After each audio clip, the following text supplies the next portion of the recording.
महाभारत बहुत अद्भुत ग्रंथ है। हो सकता है कोरोना काल में हमने आपके घर तक पहुंचाया हो। मेरे निवेदन पर सावन का महीना है, वन पर्व पढ़ लेना। श्रावण मास में इसका वन पर्व, जिसमें पूरी वन वृक्षारोपण की बड़ी अद्भुत बातें कही है। और आनंद की बात यह है कि श्रोता युधिष्ठिर पितामह भीष्म से बहुत बातें सुनते हैं। अब मैं आपको इस ग्रंथ में ही आपको जोड़ने का काम करता हूं, जिसमें भगवान महादेव की बड़ी अद्भुत बातों का वर्णन किया गया। तत्रासीत ब्राह्मण श्रेष्ठा स्व कर्म परायण, कहा गया आपके सब अश्व कर्म ही आपके सन्मुख चल के आते हैं। महाभारत ने इसके ऊपर बड़ा जोर दिया। अच्छी संतान आपके अच्छे कर्मों का परिणाम है। घटिया लोग मिले हैं हमारे गलत कर्मों का ही परिणाम। उनको 4 बेटे हुए, देव प्रिय तत्ष्टा प्रिय मेधा तस्त परम तृतीय सुकृतो नाम धर्मवाई च सुब्रत। नाम है देव प्रिय है, प्रिय मेधा है, सुकृत है और सुब्रत है। 4 बेटे थे, चारों संस्कारी है। और मैंने पूर्व में बोला है बच्चे बढ़िया है तो तुमसे करोड़पति कोई नहीं। किसी का एक ही बेटा हो और वो भी बिगड़ जाए, उस माता पिता के ऊपर क्या बीते। इतनी मेहनत, शादी विवाह में नहीं जा पाते, परिवार चलाना है। कहीं बुलाने पर नहीं जा पाता वह पिता, परिवार चलाना है। क्या वो जीवन नहीं जीना चाहता स्वतंत्र? उसका भी मन होता है कि मैं जीवन जीऊं, लेकिन उसे लगता है कि बच्चे छोटे हैं, इनको लालन पालन करके इनको बड़ा करना है। और अंत में परिणाम निकलता है कि औलाद धुंधुकारी जैसी निकल जाती है। मैं तो पूरे देश में घूमता हूं और ये मैं देखता हूं कि वो लोग टूट जाते हैं, लेकिन धन्य है वो बड़े पुण्यात्मा हैं जिनके पास औलाद है। कहते हैं कि संतान के लिए पूरा जीवन धन कमाने में निकाल देता है एक बाप, और अंत में वो पैसा उसके किसी काम का आता नहीं, काम का होता नहीं है। जिनकी ये कथा आप सुन रहे हैं, ये महापुरुष, ये महात्मा भगवान महादेव का परम अद्भुत ये भक्त था। और बस शंकर जी से यही मांगता था, मुझे कुछ नहीं चाहिए, बस मेरे बच्चे तुम्हारे भक्त हैं। गोस्वामी जी ने रामायण में लिखा है, सबके ममता ताग बटोरी। आपका श्रेष्ठ कर्म यही है कि घर के एक एक व्यक्ति को भगवान से जोड़ दो, परमात्मा से जोड़ दो, इसी में आनंद है। और ये सब चीजें अंत में जोड़ने वाले के काम आएंगे। चाहे माँ है, चाहे पिता है, चाहे भाई, आप कोई भी हैं आप। और ये भगवान से यही मांगता था कि हे प्रभु, हे मेरे महादेव, मैं और कुछ नहीं, बस मेरे बच्चे आपके भक्त बन करके रहे, ये तुमसे कभी दूर न जाए। कुंती ने भी अपने पुत्रों को, माता कुंता ने यही संदेश दिया था। और जब मैं ये प्रसंग यहाँ पढ़ता हूँ तो मेरा सीधा ध्यान महाभारत की माता कुंती के ऊपर जाता है। एक दिन तो फूट फूट करके रो रो करके कहने लगी थी, पांडु जी महाराज की मृत्यु हो गई थी, बच्चे छोटे थे बहुत, और उस दिन 11 पड़ी थी। माता ने एकादशी का व्रत किया, वो दूसरी वाली एकादशी करती थी, आंख में आंसू थे। युधि ने पूछा, युधिष्ठिर ने कहा, माँ छोटा ही बच्चा था और भाई तो छोटे ज्यादा थे। कहा, माँ क्यों रो रही? कहा, बेटा तेरे पिताजी छोड़ के चले गए, हम तो अनाथ। एक माँ को जो बनता अपने बच्चों को देती है। आज मुझे तुमसे वचन चाहिए। 5 को बिठा लिया और माँ फुपक फुपक करके रो रही थी। माता कुंती कहती है, बेटा हम अनाथ हैं, आज द्वारका के कृष्ण के अलावा हमारा कोई नहीं। ये वचन दो, कितना भी नुकसान घाटा कुछ भी हो जाए, द्वारकाधीश कृष्ण की तरफ से आप अपना मन मैला कभी नहीं करोगे। उनके प्रति तुम अपनी श्रद्धा कभी कम नहीं होने दोगे। अभिमन्यु की मृत्यु हुई थी, माता कुंती के शब्द याद आ रहे थे पांडवों को। कहा, बेटा एक द्वारका के कृष्ण के अलावा हमारा कोई नहीं है, और उन्हें सांसारी इंसान समझने की भूल मत कर लेना। वो साक्षात ईश्वर है, वो ईश्वर का भी ईश्वर है, वो देवता है। उसका ना कोई अपना है ना उसका कोई दुश्मन है। जो उसके अनुशासन को मानता है वही उसका है, और अच्छे कर्मों से वो प्रसन्न होता है। सहदेव बहुत छोटे, सहदेव ने पूछा, मां ऐसा कुछ है क्या उपाय कि जिससे हम उनके लिए पूर्ण रूप से समर्पित हो जाएं और भगवान हमें कभी भी छोड़ के ना जाए? तब मैया ने कहा, बेटा आज एकादशी है। और 7-8 साल के बच्चे थे और मैया जी ने कहा, यदि कृष्ण की कृपा बेटा चाहते हो तो एकादशी का व्रत अगली एकादशी से नहीं, इसी एकादशी से शुरू कर दो। मन की बात थी। भीम लकड़ियां लेने के लिए गए थे। चारों भाइयों ने 11 का व्रत किया। भीम का कुंड में अग्नि ज्यादा जलती है, मन बहुत करता है एकादशी करने का, लज्जित हो जाते हैं जब भाई चारों माँ एकादशी का व्रत करे। तो एक दिन व्यास आए थे और भगवान वेद व्यास के चरणों में बैठ करके भीम ने रोते हुए कहा, गुरुजी ऐसी कृपा कर दो कि एकादशी का पुण्य बिना एकादशी किए हुए मुझे भी मिल जाए। तो भगवान व्यास ने कहा कि बेटा साल में एक एकादशी निर्जल करोगे तो तुम्हें पूरे वर्ष भर की एकादशी का पुण्य प्राप्त हो जाएगा। माता ने यह कह करके अपने पुत्रों को भगवान से जोड़ दिया। ये कथा माता कुंती की नहीं है, ये कथा एक उज्जैन के ब्राह्मण की ही नहीं है, ये कथा आप सबकी। आपके पास जो भी हैं उन्हें सबको भगवान से जोड़ करके रखो, ईश्वर से।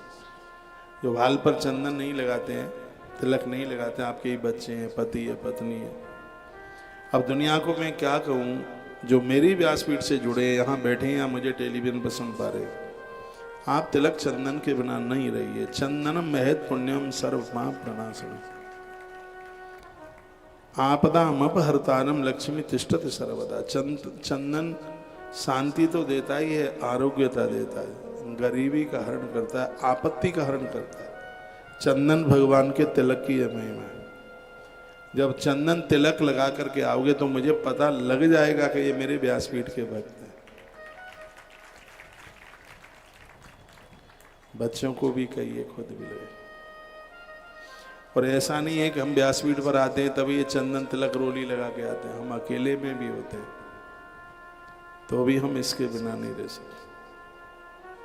ये बच्चे सुबह मेरे पास जाते हैं जल्दी, मैं सबसे पहले इनको कहता हूँ पहले भाल के ऊपर चंदन तिलक लगाइए, क्योंकि भगवान के भक्त का सूना माथा शुभ नहीं होता, ठीक नहीं होता, बढ़िया नहीं होता। कंठ में माला पहनो, तुलसी पहनो। हम अपने भक्तों को वही तुलसी देते हैं जो हम पहने हैं। ये पहने ना तुलसी, हरि हर के भक्त बनिए। रुद्राक्ष दीक्षा में आपको दिया है। तुलसी की कंठी नहीं मिली है तो मुझसे लेके जाना, तोड़ना मत उसे। तुलसी वगैरह तोड़ना ठीक नहीं है ना, बढ़िया नहीं है। और ये तुलसी तो सूतक पातक में भी खंडित नहीं होगी, मरे गिरे में भी उतारने की बिल्कुल जरूरत नहीं है। वृद्ध माताएं, दादा लोग सुन पा रहे, अपने बच्चों को कह देना, बेटा कान की बालियां, नाक की बाली उतार लेना, कुंडल उतार लेना, लेकिन महाराज जी का दिया हुआ रुद्राक्ष और कंठ की तुलसी मत उतारना। ये तो संग ही जले, ऊपर तक जाता। ये चीजें सब जीवन का परिवर्तन कर देती। हमारा भक्त हो, हमारी व्यासपीठ का चंदन तिलक न लगाए, तुलसी कंठी रुद्राक्ष न पहने तो धिक्कार है फिर हमारे लिए। आप मुझे बोलेंगे आके, कहते महाराज जी हम आपके शिष्य हैं, तो पहले कहूंगा मैं पट्टा दिखाओ। पट्टा मीन्स रुद्राक्ष। ये बीमार नहीं होने देगा, ये भटकने नहीं देगा। तुलसी प्राण निकलने में कष्ट नहीं होने देगी। पद्म पुराण में लिखा है कि बिना तुलसी के पिया गया पानी रक्त घूंट की तरह। ये कंठ में है। यमराज को परमिशन लेनी पड़ेगी महादेव से कि उस व्यक्ति को लेने के जाऊं कि ना जाऊं। शंकर जी ने कहा खबरदार, यदि वहां पर तूने पाम रखे तो वो मेरा परम भक्त है, उसको लेने के लिए मेरा नंदी जाएगा, मेरा भृंगी जाएगा, वहां तुम्हारी जरूरत नहीं। ईसाइयों के बच्चे पहचान में आ जाते हैं, वो क्रॉस लटकाते हैं। मुसलमानों के लड़के अलग से पहचान में आ जाते हैं, लेकिन ये हिंदू का क्या हो रहा है? आप क्या कर रहे हैं? तिलक, रोली, चंदन, चुटिया, जनेऊ, इन सब में लाज लग रही है, तो क्या करना चाहोगे? फिर क्या करोगे? अपने संस्कारों को नहीं भूलिएगा। आपका बेटा तिलक लगाएगा, त्रिपुण, ऐसा लगेगा कि कार्तिकेय आया है। कार्तिकेय आया ऐसा। माता जानकी के दोनों पुत्रों को देखना, कहीं तस्वीर फोटो मिल जाए, वो त्रिपुंड लगाते थे, लव और कुश। शंकर जी तो इतनी वीरता दे देते हैं, जब वो अश्व छोड़ा गया तो लव कुश ने पकड़ लिया। एक जगह कथा आती है कि लक्ष्मण गए, हनुमान जी, सुग्रीव गए, युद्ध हुआ तो बहुतों को परास्त कर दिया, धराशायी कर दिया, प्राण निकल गए। लक्ष्मण भागे सो रथ में लेट गए श्वास खींचकर, क्योंकि ये दोनों बालक समझेंगे कि ये तो मृत हो गया है, तो प्रार नहीं करेंगे। हनुमान जी को और सुग्रीव जी को बांध लिया लव कुश ने। हनुमान जी अजय हैं, देखिए आप, शंकर की कृपा देखें आप।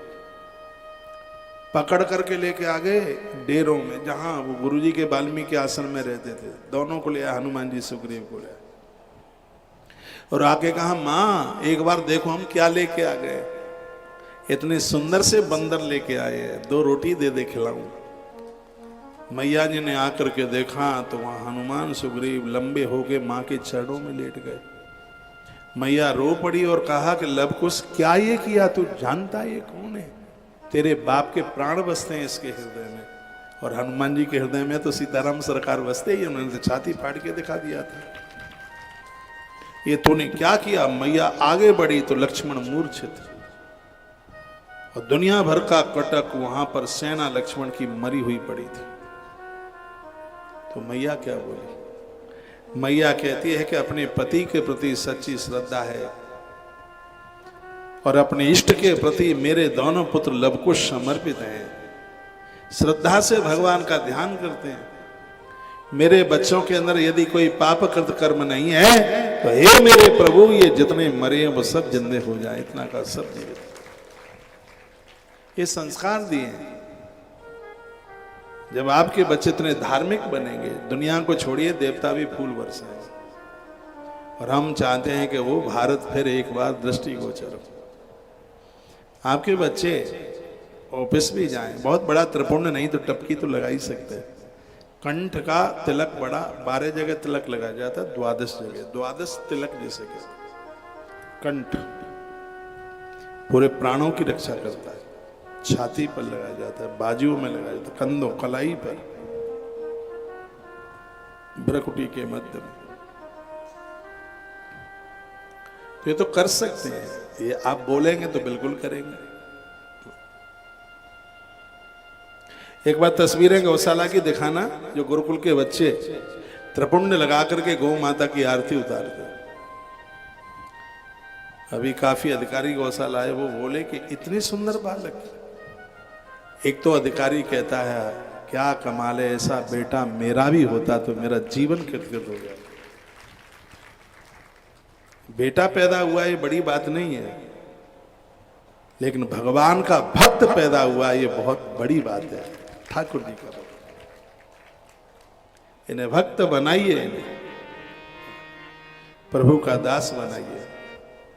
तो ये उज्जैन का ब्राह्मण भगवान महादेव के चरणों में रोज कहता है, प्रभु बस इतनी सी कृपा कर देना कि मेरे बालक तुम्हारे भक्त बन करके जिए, कभी आपसे दूर ना जाए, यह कृपा कर दीजिए। तेसाम पुण्य प्रताप पृथिव्याम सुगमीदता शुक्ल पक्षे था चंद्रो वरदते च निरंतर। महादेव की कृपा से द्वितीया के चंद्रमा की तरह परिवार आगे के लिए बढ़ रहा है। शिव की कृपा तो अद्भुत है। धन्य हैं जो सावन के महीने में सोमवार व्रत कर रहे हैं, या पूरे महीने का व्रत या चातुर्य मास कर रहे हैं, तो बड़े भाग्य की बात है। ये बेल पत्तियां चढ़ा रहे हैं। 1 लाख बेलपत्र चढ़ाने के बाद बेल पत्रों का उद्यापन किया जाता है, और आज नहीं तो कल वो भी मैं आपको निवेदन करूंगा। एक 1.25 लाख जोत जला करके दीप जलाने के बाद, बत्तियां जलाने के बाद उसका भी उद्यापन किया जाता है। उसकी सब विधि मैं आपको यहाँ से बिल्कुल निवेदन करूंगा, जो शास्त्र में वर्णित है वही निवेदन करूंगा। ये कथा मैं पूरी कर लूं। पर्वते रत्नमाले च दूषणाख्यो मासुरा बलवान दैत राजस धर्म द्वेषी निरंतरम। रत्नमाला पर्वत पर एक राक्षस रहता था, असुर। अब ये पहाड़ वहाड़ सब तोड़ ताड़ दिए, खत्म कर दिए। जहाँ बंदका उज्जैनी बसी हुई है, ये एक पहाड़ के ऊपर थी। पर्वत का नाम रत्नमाला। यहाँ एक दूषण नाम का एक असुर रहता था, धर्म से द्वेष करने वाला, बलवान बहुत था। ये ब्रह्मा जी का वरदान पाकर के किसी को कुछ नहीं समझता और इसने सबको जीत रखा था। ब्रह्मणो वरदानश्च जगतो तिक्चकार। और कथा कहती है यदि आपको ताकत आ जाए तो उस ताकत का दुरुपयोग नहीं होना चाहिए। चाहे जाति की ताकत है, चाहे कलम की ताकत है, चाहे धन की ताकत है, यौवन की ताकत है, इसका दुरुपयोग नहीं होना चाहिए। इस शक्ति का सदुपयोग हो।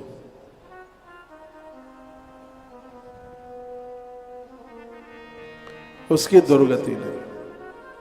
पृथिव्याम वेद धर्मा से स्मृत धर्मा सर्वसा। उसने संकल्प ले लिया कि धरती पर मैं धर्म को रहने नहीं दूंगा, वेद सत्ता को, स्मृतियों को मैं रहने नहीं दूंगा। जैसे शेर खरगोश को नष्ट कर देता है, धर्म से जुड़े हुए लोगों को ऐसे मारने लगा, ऐसे समाप्त करने लगा। यावंतो वेद धर्माश तावंतो दूरता कृता तीर्थे तीर्थे तथा क्षेत्र धर्मो नीतश दूरता। सभी तीर्थों में गया, मंदिरों को इसने तोड़ा, संतों को इसने मारा।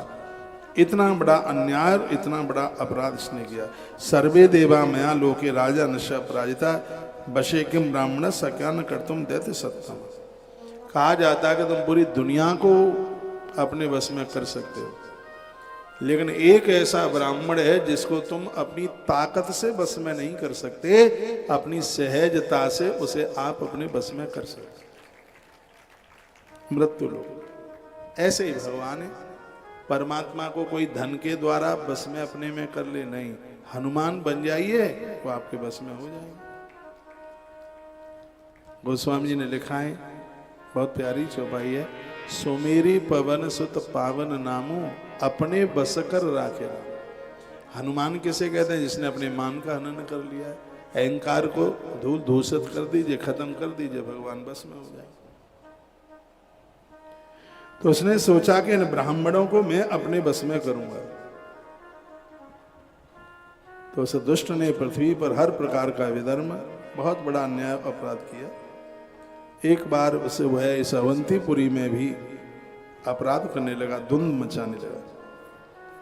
उसने बड़े अपराध किए। उस असुर ने एक दिन की बात थी, उन चारों भाइयों को देखा जो भगवान शिव की पूजा, पार्थिव पूजा में लगे हुए थे। और कहते हैं कि वह आया, वहां पहुंचा और जाकर के पीठ के ऊपर उसने लातों का प्रहार करना शुरू कर दिया।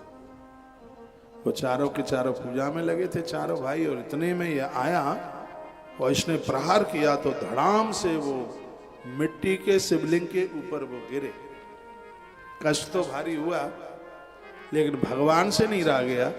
जैसे ही इसने पीठ के ऊपर लात घूंसों का प्रहार किया तो उस मिट्टी के शिवलिंग में से साक्षात भगवान महादेव प्रकट हुए। भगवान भोलेनाथ प्रकट हो गए। दूषणेन वच प्रोक्तम हन्यताम बद्यता में थी।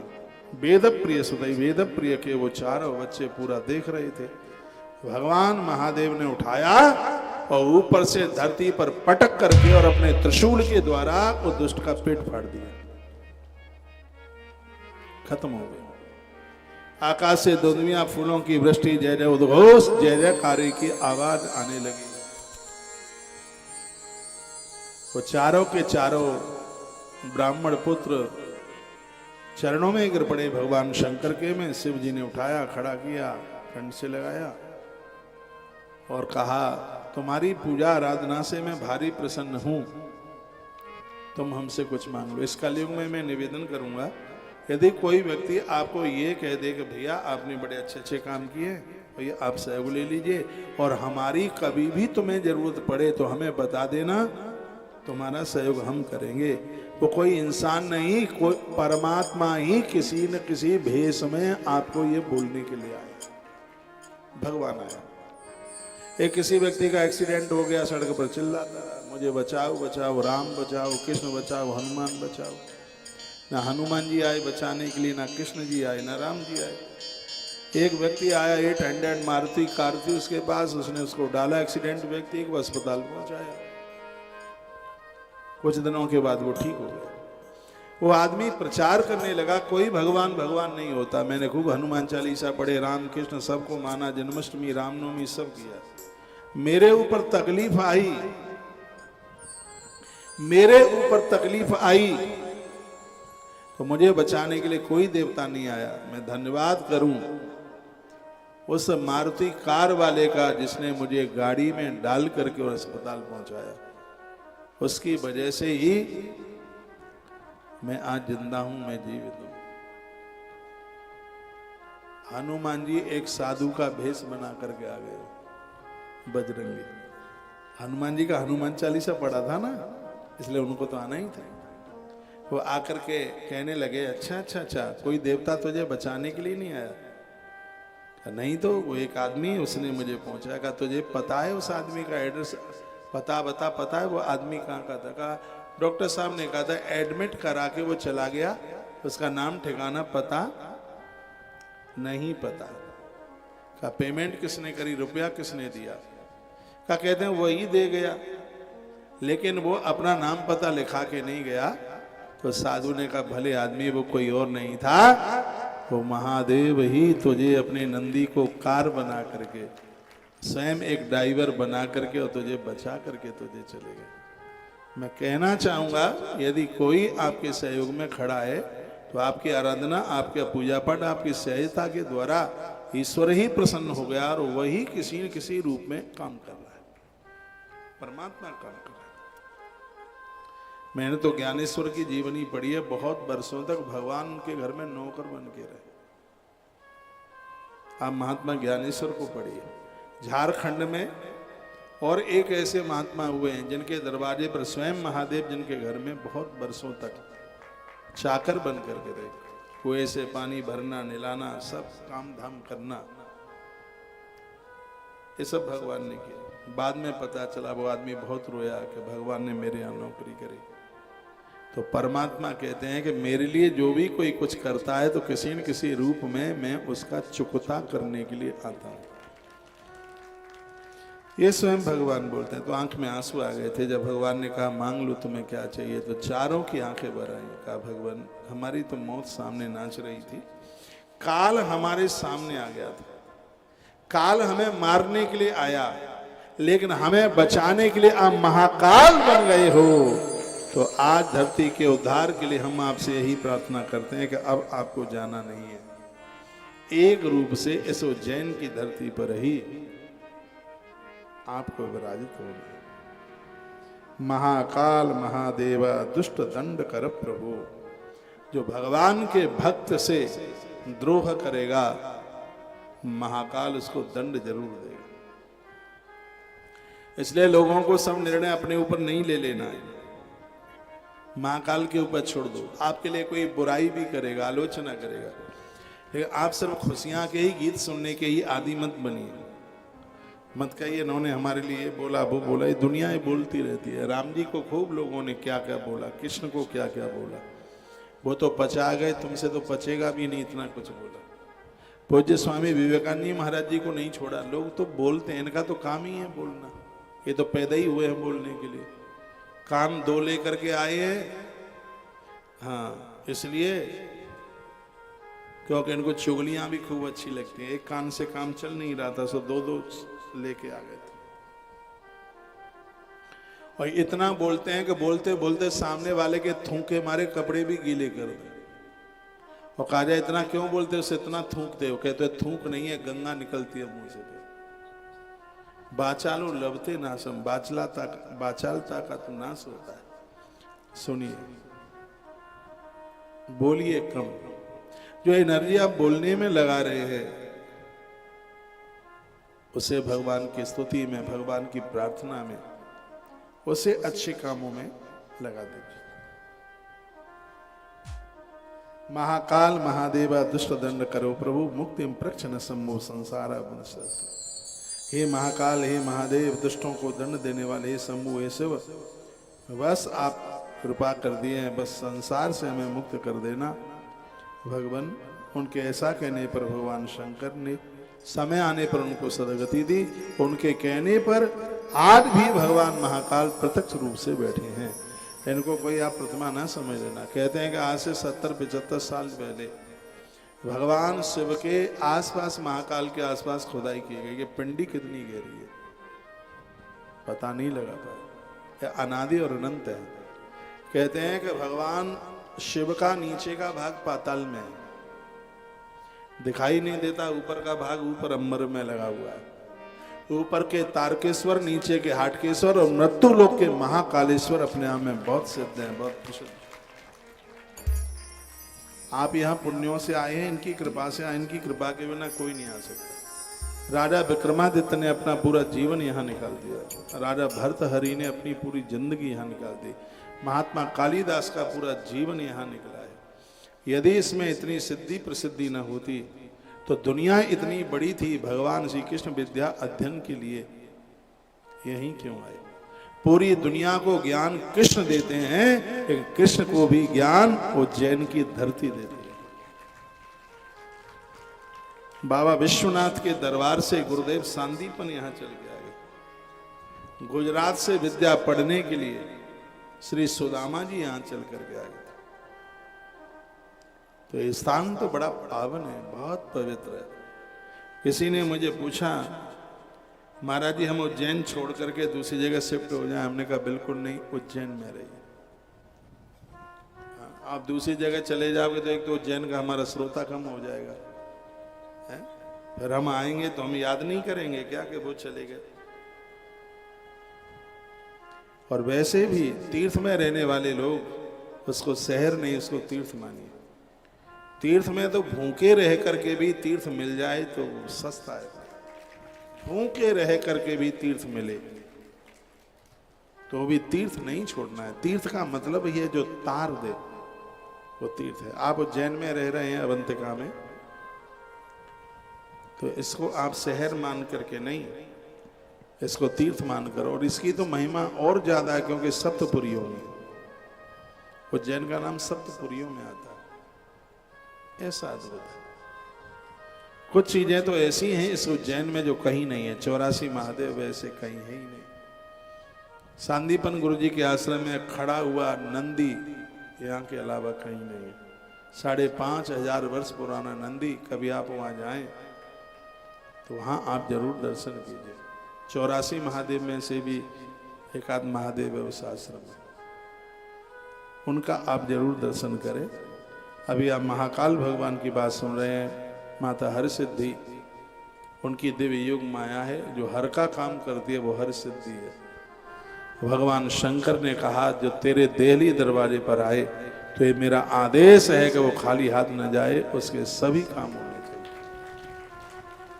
माता हर सिद्धि इस कलयुग में इतनी सिद्ध माता, ऐसी सिद्ध देवी। तो इन ब्राह्मण बालकों के कहने से भगवान महाकाल हमेशा हमेशा के लिए उज्जैन की धरती पर विराजित हो गए। महाकालेश्वरो नाम शिवाख्यातस्य भूतले, तम दृष्ट्वा न भवेत् स्वप्ने किंचित् दुःखमपि ध्वजा। तभी से लेकर के महाकाल नामक शंकर जी पृथ्वी पर प्रसिद्ध हो गए हैं। उनका दर्शन करने से स्वप्न में भी कोई दुख नहीं होता। ये कोरे कागज पर लिख लें।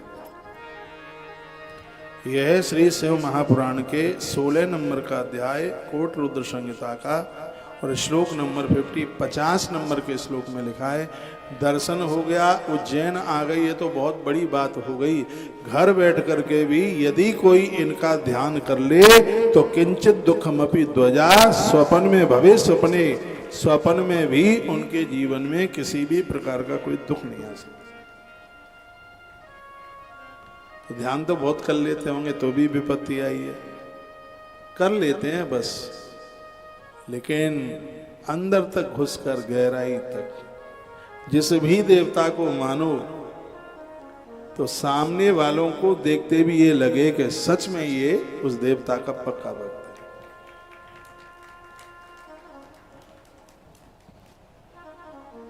भगवान हमें माफ करे, अभिमान ना आए। थोड़ा बहुत तो हमारे पास खड़े होकर के आपको लगता होगा कि हनुमान जी के प्रति हमारी गहरी श्रद्धा है। जो हमारे करीब है, हमारे नजदीक तक आते हैं, उन्हें लगता होगा। थोड़ा बहुत तो लगता होगा आपको कि हम शंकर जी के पुजारी हैं, शिव जी के पुजारी हैं, लगता है। किसी भी देवी देवता को आप हृदय से मानोगे तुम्हारा जीवन बना देगा बिल्कुल। यम यम काम यक्षे वही तल्लिंगम भजते तुया तम तम काम आपनोति लबेन मोक्षम प्रत्रचः। जो मनुष्य जिस जिस कामना की दृष्टि से महाकालेश्वर लिंग की उपासना करेगा, भगवान महाकाल उसके संपूर्ण मनोरथों को मृत्युलोक में पूरा कर देंगे और अंत में परलोक में उसे वो मोक्ष दे देंगे।